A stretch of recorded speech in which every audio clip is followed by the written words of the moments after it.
আমাদের এই অনুষ্ঠানটি শুধুমাত্র খ্রিস্টানদের জন্য প্রস্তুত করা হয়েছে এবং পবিত্র বাইবেলের শিক্ষার ভিত্তিতে তাদের বিশ্বাসকে দৃঢ় করা ও আধ্যাত্মিক বিকাশে উৎসাহিত করার উদ্দেশ্যে পরিচালিত হয়। অন্য কোনো ধর্ম, বিশ্বাস বা মতাদর্শের সমালোচনা, বিরোধিতা বা অবমূল্যায়ন করার কোনো উদ্দেশ্য আমাদের নেই। আমরা সকল ধর্ম ও সম্প্রদায়কে গভীরভাবে সম্মান করি এবং এই অনুষ্ঠানের কোনো বিষয়বস্তু কারোর অনুভূতি, বিশ্বাস বা ধর্মীয় ভাবাবেগে আঘাত, অপমান বা অসম্মান করার উদ্দেশ্যে উপস্থাপন করা হয়নি।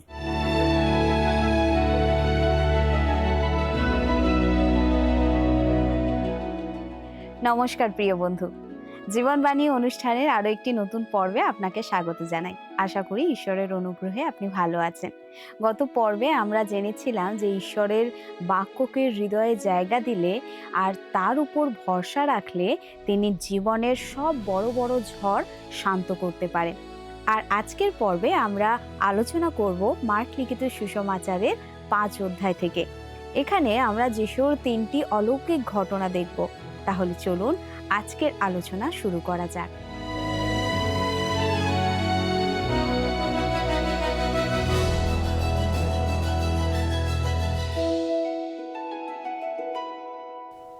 আমাদের এই ধারাবাহিক বাইবেল শিক্ষার অনুষ্ঠানে আজকে আমরা সাধু মার্ক লিখিত সুসমাচারের একটা অতি গুরুত্বপূর্ণ অধ্যায় নিয়ে আলোচনা করব। আপনি হয়তো মনে মনে ভাবছেন, প্রত্যেকটা অধ্যায় আলোচনা করার সময় আমি তো এটাই বলি, হ্যাঁ, অধ্যয়নের জন্য প্রত্যেকটা অধ্যায় সত্যিই গুরুত্বপূর্ণ। তবে সাধু মার্ক লিখিত সুসমাচারটি সত্যিই একটা কর্মের সুসমাচার এবং এই অধ্যায়টা গুরুত্বপূর্ণ কারণ এখানে 3টি অতুলনীয় অলৌকিক কাজের উল্লেখ আছে। ঈশ্বরের সাহায্য ছাড়া এই অলৌকিক কাজ সম্ভব নয়। আজ আমি ভূতগ্রস্তদের নিয়েই বলবো। সাধু মথি লিখিত সুসমাচারের আলোচনার সময় আমি এই বিষয়ে বলেছিলাম যে পরে আলোচনা করব, আর মার্ক লিখিত সুসমাচারের শুরুতেও বলেছিলাম যে এই বিষয়ে বিস্তারিত আলোচনা করব, আর এখন সেই সময় এসেছে। আসুন পাঠ করব আমরা সাধু মার্ক লিখিত সুসমাচার 5 অধ্যায়ের 1 পদ। পরে তাহারা সমুদ্রের ওপারে গেরাসেনীদের দেশে উপস্থিত হইলেন। প্রভু যীশু সাগরের অন্যদিকে ছিলেন এবং সেখানে তাদেরকে দৃষ্টান্ত সহকারে শিক্ষা দিয়েছিলেন। এরপর তিনি ক্লান্ত হয়ে পড়েছিলেন এবং নৌকায় করে সাগর পার করে গেরাসেনীদের প্রদেশে এসেছিলেন। ইসরায়েলের 12 গোষ্ঠীদের মধ্যে যখন দেশ ভাগ করে দেওয়া হচ্ছিল, সেই সময়ে গাদ এই অঞ্চলটিকে বেছে নিয়েছিলেন। সে জর্দন নদীর পূর্ব দিক বেছে নিয়ে ভুল করেছিল। পরে তারা শুয়োরের ব্যবসায় লিপ্ত হয়েছিল। মনে রাখবেন, যখন কেউ ঈশ্বর থেকে একবার সরে যায় তখন সে ক্রমেই সরে যেতে থাকে। আসুন এরপরে আমরা 2 পদ পাঠ করি। মার্ক লিখিত সুসমাচার 5 অধ্যায় 2 পদ। তিনি নৌকা হইতে বাহির হইলে তৎক্ষণাৎ এক ব্যক্তি কবরস্থান হইতে তাহার সম্মুখে আসিল, তাহাকে অসুচি আত্মায় পাইয়াছিল। লক্ষ্য করে দেখুন, তিনি বলছেন একটা লোক, অর্থাৎ একটা মানুষ। সেই মানুষটির অবস্থা খুবই খারাপ ছিল, কিন্তু তবুও সে একটা মানুষই ছিল। প্রভু যীশু তার খারাপ অবস্থার কথা বলেননি, বলেছেন একটি মানুষ। তবে সেই লোকটির চালচলন দেখে মনে হচ্ছিল সে উন্মাদ। আসুন দেখি তার সম্বন্ধে কি বলা আছে। আমরা পাঠ করব 3 থেকে 5 পদ। মার্ক তার 5 অধ্যায় 3 থেকে 5 পদ। সে কবর মধ্যে বাস করিত এবং কেহ তাহাকে শিকল দিয়াও আর বাঁধিয়া রাখিতে পারিত না, কেননা লোকে বারবার তাহাকে বেড়ি ও শিকল দিয়া বাঁধিত, কিন্তু সে শিকল ছিঁড়িয়া ফেলিত এবং বেড়ি ভাঙিয়া খণ্ডবিখণ্ড করিত। কেহ তাহাকে বশ করিতে পারিত না। আর সে রাত দিন সর্বদা কবরে ও পর্বতে থাকিয়া চিৎকার করিত এবং পাথর দিয়া আপনি আপনাকে কাটিত। অসুচি আত্মায় আক্রান্ত কোনো ব্যক্তির এটা একটা শোচনীয় অবস্থার কথা। সে কবরস্থানে থাকতো, অর্থাৎ সে সেখানেই স্থায়ীভাবে থাকা শুরু করেছিল। কবরস্থানগুলি ছিল অশুচি বা অপবিত্র স্থান। সেখানে মৃতদেহগুলো রাখা হতো। কখনো কখনো মৃতদেহগুলো খোলা অবস্থাতেই পড়ে থাকতো। অর্থাৎ সেই লোকটি সাধারণ মানুষের সমাজে বাস করা ছেড়ে দিয়েছিল এবং মৃতদের সাথেই থাকতে পছন্দ করত। সাধু মথলিখিত সুসমাচারে আমরা দেখতে পাই সেখানে অন্য আরেকজন ছিল। তবে মার্ক এবং লোকলিখিত সুসমাচারে আমরা এই একজনের কথাই দেখতে পাই। হতে পারে অন্য লোকটির সাথে এই লোকটির সম্পর্ক ছিল না। যাই হোক, এখানে বলা হয়েছে যে সেই লোকটির মধ্যে অতিমানবিক শক্তি ছিল, তাই তাকে বেঁধে রাখা যেত না।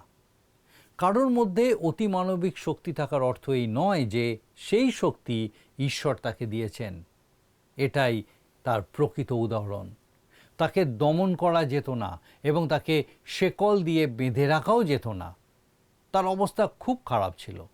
সে নিজেই নিজেকে ক্ষতবিক্ষত করত এবং অনেক কষ্ট পেত। তাকে দেখে সবার করুণা হতো। মানুষের চোখে তার কোনো আশা ছিল না। সে অস্পষ্টভাবে চিৎকার করত। কি করুণ অবস্থা! ভূতগ্রস্ত হওয়ার কারণেই তার এই অবস্থা হয়েছিল। আসুন দেখি তারপরে কি হলো। আমরা 6 থেকে 8 পদ পাঠ করি। সে দূর হইতে যিশুকে দেখিয়া দৌড়িয়া আসিল, তাহাকে প্রণাম করিল এবং উচ্চরবে চেঁচাইয়া কহিল, হে যিশু, পরাৎপর ঈশ্বরের পুত্র, আপনার সহিত আমার সম্পর্ক কি? আমি আপনাকে ঈশ্বরের দিব্য দিতেছি, আমাকে যাতনা দিবেন না। কেননা তিনি তাহাকে বলিয়াছিলেন, হে অশুচি আত্মা, এই ব্যক্তি হইতে বাহির হও। যে যিশুর চরণে এসে পড়ল সে সেই মন্দ আত্মা নয়, কিন্তু মানুষ। সে যিশুকে ভয় পেত। সে এমন একটা সমস্যায় ভুগছিল যেটাকে বলা যেতে পারে আধ্যাত্মিক সিজোফ্রেনিয়া বা দ্বিধা বিভক্ত ব্যক্তিত্ব। কখনো মানুষটি কথা বলতো, আবার কখনো তার মধ্যে থাকা অশুচি আত্মা কথা বলতো। সে বলছে, আমার ও আপনার মধ্যে সম্পর্ক কি? অর্থাৎ আমাদের মধ্যে মিল কোথায়? এই হতভাগা মানুষটি অশুভ আত্মায় আচ্ছন্ন ছিল। আর তারপরে 9 পদে আমরা দেখি লেখা আছে, তিনি তাহাকে জিজ্ঞাসা করিলেন, তোমার নাম কি? সে উত্তর করিল, আমার নাম বাহিনী, কারণ আমরা অনেকগুলি আছি। দেখুন লোকটার কথাটা কেমন অগোছালো। সে তার নিজের নাম বলতে যাচ্ছে, কিন্তু তারপরেই সেই মন্দ আত্মা তাকে দমিয়ে দিয়ে বলছে, আমরা অনেকে। তারপরে আমরা দেখি 10 পদ থেকে 13 পদ আমরা পাঠ করি। মার্ক 5 অধ্যায় 10 থেকে 13। পরে সে বিস্তর বিনতি করিল যেন তিনি তাহাদিওকে সেই অঞ্চল হইতে পাঠাইয়া না দেন। সেই স্থানে পর্বতের পার্শ্বে এক বৃহৎ শূকর পাল চরিতেছিল। আর তাহারা বিনতি করিয়া কহিল, ওই শূকরগুলির মধ্যে প্রবেশ করিতে আমাদিওকে পাঠাইয়া দিউন। তিনি তাহাদিওকে অনুমতি দিলেন। তখন সেই অশুচি আত্মারা বাহির হইয়া শূকরদের মধ্যে প্রবেশ করিল। তাহাতে সেই শূকর পাল কমবেশে 2000 শূকর মহাবেগে দৌড়িয়া ঢালু পাড় দিয়া সমুদ্রে গিয়া পড়িল এবং সমুদ্রে ডুবিয়া মরিল। এখানে একটা ভয়ঙ্কর ঘটনার কথা আমাদেরকে জানানো হলো। সেই মন্দ আত্মারা একটা অস্বাভাবিক আবেদন করেছিল। এটা কিন্তু সেই মানুষটি করেনি, কারণ লেখা আছে তাহারা বিনতি করিয়া কহিল। আর যিশু তাদের সেই আবেদনে সাড়া দিয়েছিলেন। কিন্তু এটা নিয়ে উদারপন্থীরা অনেক সমালোচনা করে। তাদের আপত্তি হলো, প্রভু যিশুর মতো একজন নিরীহ মানুষ কেন ওই শূকরগুলিকে মৃত্যুর মুখে ঠেলে দিলেন? তার এটা করা উচিত হয়নি। তবে আমি সেটা মনে করি না। একটা গল্প বলি। বিদেশে এক পুরোহিত মহাশয় তার বন্ধুর সাথে সকালের খাবার খাচ্ছিলেন। সেই বন্ধুটি ছিল উদারপন্থী এবং সে প্রভু যিশুর সম্বন্ধে অন্যরকম মত পোষণ করত। তাদের কথাবার্তার মধ্যে সে এই দৃষ্টান্তটি তুলে ধরে বলেছিল, সে বিশ্বাস করে না যে যিশু ওই শুয়োরগুলোকে মৃত্যুর মুখে ঠেলে দিয়েছিল, কারণ সেটা তো খুব নিষ্ঠুর কাজ। তখন সেই পুরোহিত বলেছিলেন, ঠিক আছে, কিন্তু ওই লোকদের তো শুয়োরের ব্যবসা করা উচিত ছিল না। মোশির ব্যবস্থায় সেটা নিষেধ করা ছিল। তারপর তিনি আরও বললেন যে নোহের সময় যত শুয়োর মহাপ্লাবনে ধ্বংস হয়েছিল তার তুলনায় এই 2000 শুয়োর তো খুব সামান্য। এরপর তিনি তাকে আরও নির্দিষ্ট করে বললেন, তুমি যে এই বেকান খাচ্ছ এতে তো শুয়োরের মাংস আছে, যে শুয়োরের মাংসটা তুমি খাচ্ছ সে যদি এখন বেঁচে থাকতো তাহলে সে তোমার সম্বন্ধে কি বলতো? সে কি বলতো না এটা কুমিরের কান্না? আমরাও অনেকে এভাবেই চিন্তা করি, আমাদের দুঃখ করার উদ্দেশ্য অন্য থাকে। আসুন আমরা ফিরে যাই আমাদের ভূতগ্রস্ত বিষয়, আমাদের আলোচনার মূল বিষয়।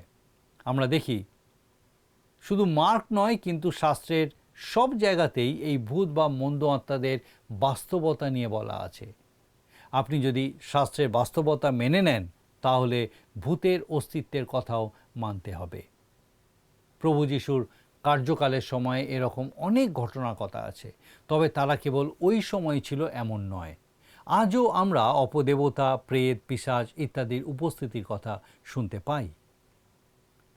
কতকগুলো আশ্চর্য কারণে তারা মানুষের মধ্যে প্রবেশ করতে চায়। মানুষের মাধ্যমে তারা তাদের স্বভাব প্রকাশ করতে চায়। তারা খুবই চঞ্চল। লোকলিখিত সুসমাচার 11 অধ্যায় 24 পদে লেখা আছে, যখন অসুচি আত্মা মনুষ্য হইতে বাহির হইয়া যায় তখন জলবিহীন নানা স্থান দিয়া ভ্রমণ করত, বিশ্রামের অন্বেষণ করে, কিন্তু না পাইয়া বলে, আমি যেখান হইতে বাহির হইয়া আসিয়াছি আমার সেই গৃহে ফিরিয়া যাই। এটা কি মন্দ মানুষের স্বভাব নয়? মন্দ স্বভাব প্রকাশ করার জন্য তারা সব সময় ব্যস্ত। ভালো আত্মারা কখনো মানুষের উপরে অধিকার ফলাতে চায় না। পবিত্র আত্মাই একমাত্র ব্যতিক্রম এবং তিনি কেবল বিশ্বাসীদের মধ্যেই বাস করেন। পবিত্র আত্মা যেমন বিশ্বাসীদের মধ্যে বাস করেন, একইভাবে অবিশ্বাসীদের মধ্যে মন্দ আত্মা থাকতে পারে। মন্দ আত্মারা অবিশ্বাসীদের অধিকার করে নেয়। প্রথম যোহন 4 অধ্যায়ের 4 পদে বলা হয়েছে, জগতে যে আছে অর্থাৎ শয়তান, তার থেকে আমাদের মধ্যে যিনি আছেন অর্থাৎ পবিত্র আত্মা, তিনি মহান। সুতরাং ঈশ্বরের কোনো সন্তান মন্দ আত্মার দ্বারা আক্রান্ত হতে পারে না। এখানে একটা মজার বিষয় লক্ষ্য করুন, সেই মন্দ আত্মার বাহিনী একেবারে ধ্বংস হয়ে যাওয়ার থেকে শুয়োরের মধ্যে প্রবেশ করা তুলনামূলকভাবে ভালো মনে করেছিল। আরেকটা বিষয় হলো, এদেরকে মন্দ আত্মা বলা উচিত, দিয়াবল বা শয়তান বলা উচিত নয়, কেননা দিয়াবল একজন। কিন্তু এই বিষয়ে আমরা অনেক সময় ভুল করি। তারা ছিল অসুচি আত্মা কারণ তাদের স্বভাবটাই ছিল মন্দ। তাদের উৎপত্তি সম্বন্ধে শাস্ত্রে কিছু বলা নেই, তাই এই বিষয়ে আমি যদি কিছু বলি তবে সেটা শুধু অনুমান হবে, তাই সেটা বলা উচিত নয়। সংখ্যায় তারা অনেক ছিল, তারা দিয়াবলের নিয়ন্ত্রণে ছিল। আমি আবার বলছি, আমি কিছু অনুমান করতে চাই না, তবে আমি একটা কথা মনে করি যে শয়তান যখন পতিত হয়েছিল তখন যে স্বর্গদূতেরা তার অনুসরণ করেছিল এরাই তারা। এর থেকে বেশি আমি আর কিছু বলবো না। মানুষের চূড়ান্ত পতন বা মানুষের ব্যর্থতাই হলো তাদের উদ্দেশ্য। তারা অবশ্যই শয়তানের পরিকল্পনা মতনই কাজ করে। বর্তমান সমাজেও মন্দ আত্মায় আক্রান্ত হওয়া বা ভূতগ্রস্ত হওয়ার উদাহরণ আমরা দেখতে পাই। পৃথিবীর বিভিন্ন প্রান্তে অনেকেই আজকাল শয়তানের আরাধনা করছে। এমনকি অনেক কলেজ ছাত্র বা শিক্ষক, অধ্যাপক তারাও এর সাথে যুক্ত। তারা বলে এর মধ্যে তারা কিছু বাস্তবতা খুঁজে পায়। ঠিকই, তারা সেটা খুঁজে পায়। যারা শয়তানের আরাধনা করে, শয়তান তাদের কাছে বাস্তব প্রমাণ দেওয়ার জন্য প্রস্তুত। কিন্তু সবচেয়ে গুরুত্বপূর্ণ প্রশ্ন হলো, তারা কীরকম বাস্তবতা খুঁজে পায়? আজ আমাদের কাছে সবথেকে বড় শিক্ষা হলো, শয়তানকে দমন করার ক্ষমতা প্রভু যীশু খ্রিস্টের আছে। বিশ্বাসীদের কোনো কারণেই এই ভূত প্রেত বা মন্দ আত্মা নিয়ে ভয় পাওয়া উচিত নয়, অথবা এসব নিয়ে কোনো কুসংস্কারের মধ্যে যাওয়া উচিত নয়। যদি আপনার মনে হয় আপনি এই বিষয়ে খুবই উদ্বিগ্ন, তাহলে আপনি প্রভু যিশুর কাছে প্রার্থনা করুন, তিনি আপনাকে উদ্ধার করবেন। প্রভু যিশুর নামে তাদেরকে দূর করে দেওয়া যায়। কিন্তু আপনি যদি তাদের নিয়ে খুব বেশি চিন্তিত এবং ভীত হন, তার মানে আপনি বিশ্বাসে দুর্বল। কোনোভাবে যদি আপনার মনে হয় যে আপনি মন্দ আত্মা দ্বারা আক্রান্ত কিংবা মন্দ আত্মা আপনাকে পরিচালিত করছে, তাহলে আপনার কাউন্সেলিংয়ের প্রয়োজন আছে, অর্থাৎ কোনো প্রকৃত বিশ্বাসীর উচিত আপনাকে এই বিষয়ে সঠিক পরামর্শ দেওয়া। সবসময় মনে রাখবেন, মন্দ আত্মার উপরে প্রভু যিশুর ক্ষমতা আছে। আমরা দেখেছি যে ওই অঞ্চলের লোকেরা এসে প্রভু যিশুকে তাদের এলাকা ছেড়ে চলে যেতে অনুরোধ করেছিল। তার কারণ তারা প্রভুর থেকে শুয়োরদেরকেই বেশি প্রয়োজনীয় মনে করেছিল। আজ এটাই আমাদের হৃদয়ে ভালো করে অনুসন্ধান করে দেখার বিষয়। আমাদের মধ্যে অনেকেই ওই শুয়োরের মতন মন্দ বিষয়বস্তুকে প্রভুর থেকে বেশি প্রাধান্য দিয়ে থাকে। গীতিকার জোসেফ ওদেল এই বিষয়ে একটি সুন্দর গান লিখেছিলেন। ওই গানটির কেবল 2টি অনুচ্ছেদের বাংলা অনুবাদ আমি পাঠ করি। হে প্রভু, তুমি চলে যাও, তোমার শক্তি আমার আর আমাদের বড়ই ক্ষতি করে। তোমার পথ আর আমাদের পথ এক নয়। তুমি ভালোবাসো মানুষকে, আমরা শুয়োরকে। হে সর্বশক্তিমান, তুমি যাও, তোমার সঙ্গে এই বোকাটাকেও নিয়ে যাও। ওকে তুমি সুস্থ করলে, তাতে আমাদের কী লাভ? আমরা তো শুয়োরগুলোকে হারালাম। ভারাক্রান্ত হৃদয়ে প্রভু চলে গেলেন, রেখে গেলেন প্রেম, আশা আর স্বর্গীয় ভালোবাসা। তারা চেয়েছিল শুয়োরের ব্যবসা। যাই হোক, এবারে আমরা যে অলৌকিক কার্যটি নিয়ে আলোচনা করব, তার সাথে যাইরের কন্যার সুস্থকরণের ঘটনাটির যোগসূত্র আছে। আসুন আমরা পাঠ করব 21 থেকে 28 পদ। সাধু মার্ক লিখিত সুসমাচার 5 অধ্যায় 21 থেকে 28 পদ। পরে যিশু নৌকায় পুনরায় পার হইয়া আসিলে তাহার নিকটে বিস্তর লোকের সমাগম হইল। তখন তিনি সমুদ্র তীরে ছিলেন, আর সমাজের অধ্যক্ষদের মধ্যে যাইর নামে একজন আসিয়া তাহাকে দেখিয়া তাহার চরণে পড়িলেন এবং অনেক বিনতি করিয়া কহিলেন, আমার মেয়েটি মারা যায়, আপনি আসিয়া তাহার উপরে হস্তার্পণ করুন, যেন সে সুস্থ হইয়া বাঁচে। তখন তিনি তাহার সঙ্গে চলিলেন এবং অনেক লোক তাহার পশ্চাৎ পশ্চাৎ চলিল ও তাহার উপরে চাপাচাপি করিয়া পড়িতে লাগিল। আর একটি স্ত্রীলোক 12 বৎসর অবধি প্রদর রোগগ্রস্ত হইয়াছিল, অনেক চিকিৎসকের দ্বারা বিস্তর ক্লেশ ভোগ করিতেছিল এবং সর্বস্ব ব্যয় করিয়াও কিছু উপশম পায় নাই, বরং আরও পীড়িত হইয়াছিল। সেই যিশুর বিষয়ে শুনিয়া ভিড়ের মধ্যে তাহার পশ্চাৎ দিকে আসিয়া তাহার বস্ত্র স্পর্শ করিল, কেননা সে কহিল, আমি যদি কেবল উহার বস্ত্র স্পর্শ করিতে পাই, তবেই সুস্থ হইব। প্রভু যিশু আবার নিজের জায়গায় ফিরে এসেছেন। এই ঘটনাটা বর্ণনা করার সময় ডাক্তার লুক যা বলেছেন সেটা বেশ মজার বিষয়। একজন ডাক্তার হওয়া সত্ত্বেও তিনি বলছেন যে সেই মহিলাকে সুস্থ করা যায়নি। আবার মার্ক বলছেন যে সে ডাক্তারদের কাছে অনেক পয়সা খরচা করেছে এবং ডাক্তাররা তাকে অনেক কষ্টও দিয়েছে, কিন্তু কিছু হয়নি। আমরা দেখতে পাচ্ছি তখনকার দিনেও চিকিৎসার জন্য অনেক ব্যয় হতো। যেমন আজকের দিনে চিকিৎসার জন্য ব্যয় সত্যি একটা চিন্তার বিষয়। আসুন এরপরে দেখি কি ঘটল।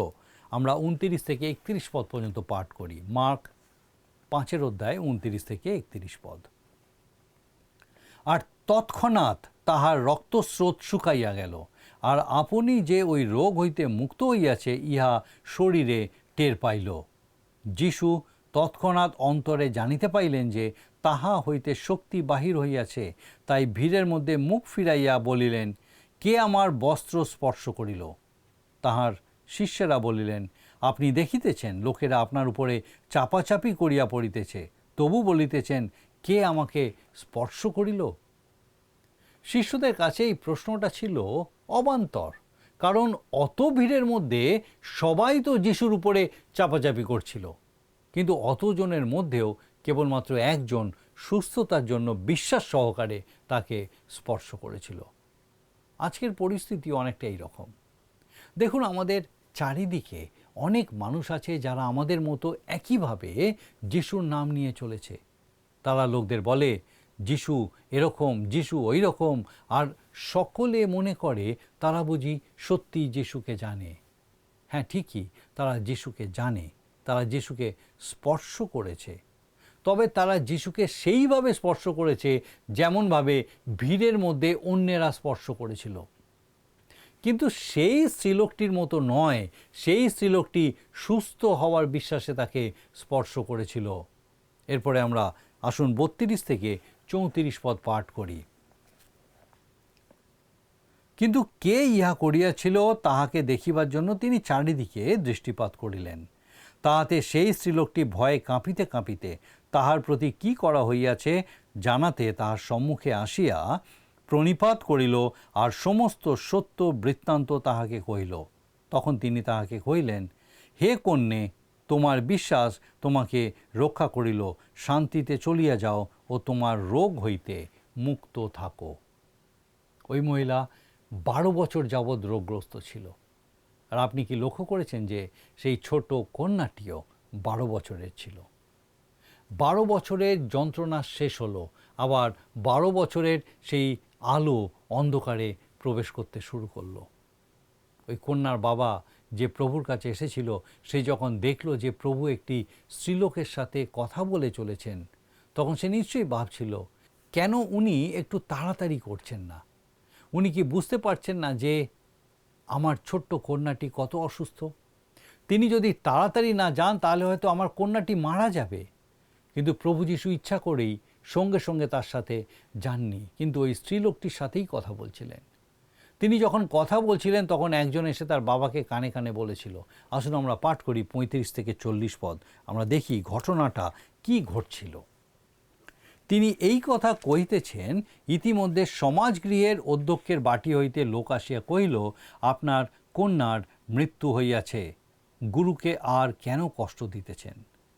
কিন্তু যীশু সে কথা শুনিতে পাইয়া সমাজগৃহের অধ্যক্ষকে কহিলেন, ভয় করিও না, কেবল বিশ্বাস করো।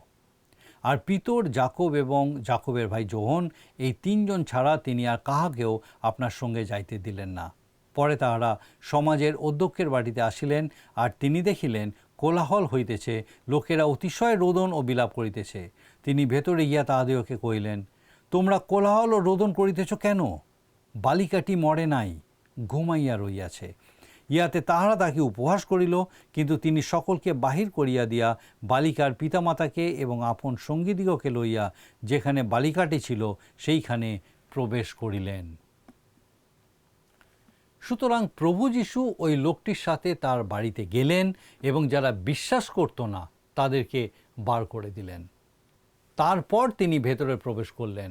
আর তারপর আমরা দেখি লেখা আছে, আমরা 41 পদ পাঠ করি, লেখা আছে, পরে তিনি বালিকার হাত ধরিয়া তাহাকে কহিলেন, টালিথা কুমি, অনুবাদ করিলে ইহার অর্থ হয় এই, বালিকে তোমাকে বলিতেছি, উঠো। টালিথা কুমি, এটা অরামিক ভাষায় একটি আদেশ, যেটা ওই মেয়েটি বুঝত। এটার মানে অনেকটা এইরকম, ছোট্ট সোনা উঠে পড়ো। আমরা দেখেছি প্রভু যীশু এই ছোট্ট মেয়েটিকে মৃত্যু থেকে উঠিয়েছিলেন। তিনি নাইন নগরের বিধবার পুত্র এক যুবককে উঠিয়েছিলেন। আবার লাসারের মতন একজন প্রাপ্তবয়স্ককেও তিনি মৃত্যু থেকে উঠিয়েছিলেন। আর প্রত্যেক ক্ষেত্রেই তিনি এই রকম মিষ্টি স্বরে তাদেরকে ডেকেছিলেন। আমার মনে হয় এই ছোট্ট মেয়েটি সেই সব শিশুদের প্রতিনিধি যারা বড় হওয়ার আগেই চলে গেছে। আমি জানি যারা আমার কথা শুনছেন তাদের মধ্যে হয়তো কেউ কেউ তাদের ছোট্ট সোনাকে হারিয়েছেন। এটা আমাদের জন্য সত্যি খুবই দুঃখের।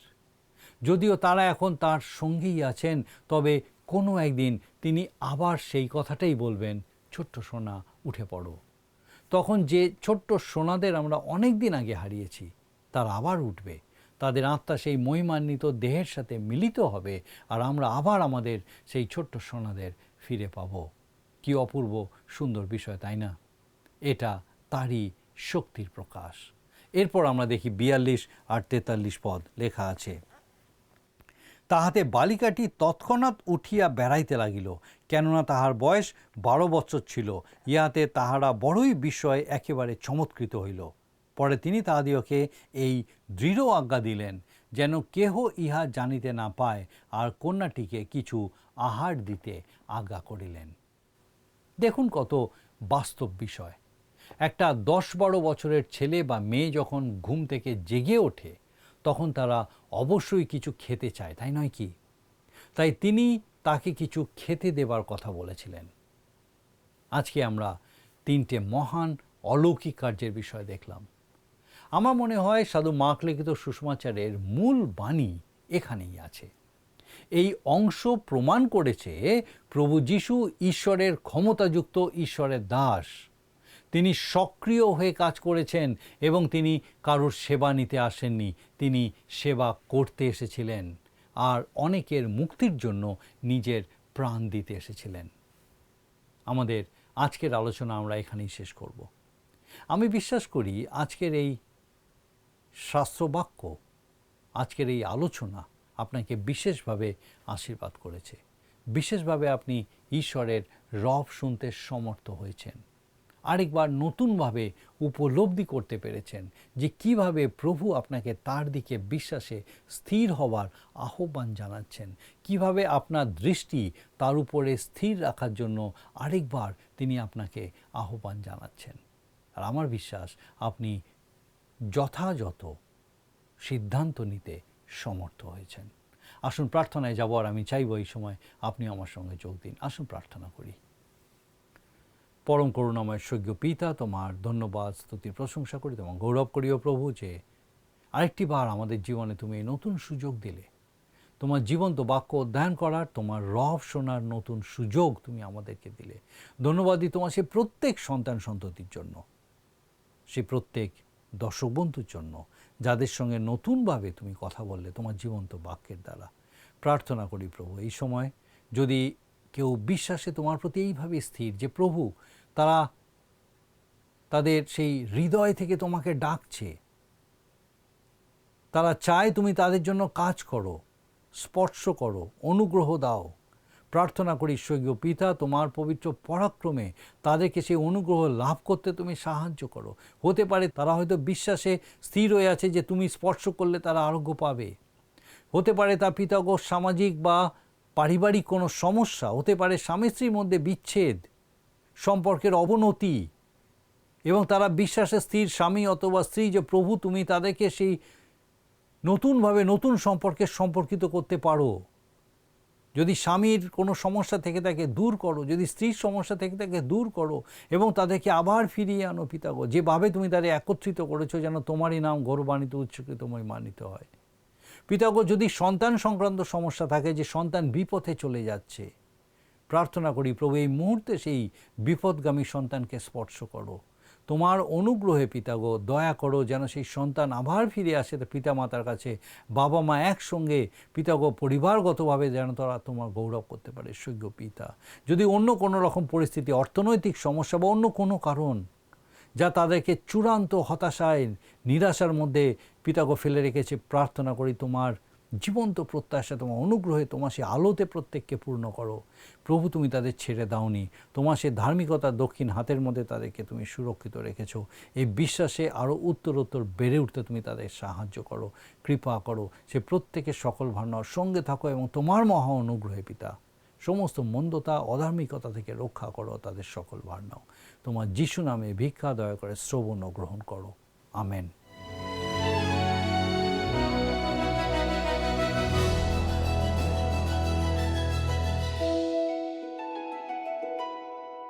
প্রিয় বন্ধু, পুরো অনুষ্ঠানের সাথে থাকার জন্য ধন্যবাদ। আশা করি আজকের পর্বটি আপনার ভালো লেগেছে। আজ আমরা জানলাম যে পরিষ্কার মনে ঈশ্বরের বাক্যকে জায়গা দিলে এবং তার উপর বিশ্বাস রাখলে জীবনের যে কোনো বড় ঝড়কে জয় করা সম্ভব। আগামী পর্বে আমরা আলোচনা করব মার্ক লিখিত সুসমাচারের 6 অধ্যায় থেকে। সেই পর্যন্ত ভালো থাকুন, সুস্থ থাকুন, প্রার্থনা করতে থাকুন। নমস্কার। প্রিয় বন্ধু, আসুন আমরা আজকের প্রশ্নোত্তরে আসি। গতকালের প্রশ্নের উত্তর হল অপশন সি, দীপাধারের উপরে। আজকের প্রশ্ন, প্রদর রোগগ্রস্ত স্ত্রীলোকটি কত বছর অসুস্থ ছিল? অপশন এ 2 বছর, অপশন বি 5 বছর, অপশন সি 10 বছর, অপশন ডি 12 বছর। প্রিয় বন্ধু, এই প্রশ্নের উত্তর আগামীকাল সন্ধে 6টার মধ্যে option A B C D সহকারে আপনার নাম ও সম্পূর্ণ ঠিকানা সহ 9433497235 এই নাম্বারে হোয়াটসঅ্যাপ বা SMS-এ লিখে পাঠাবেন।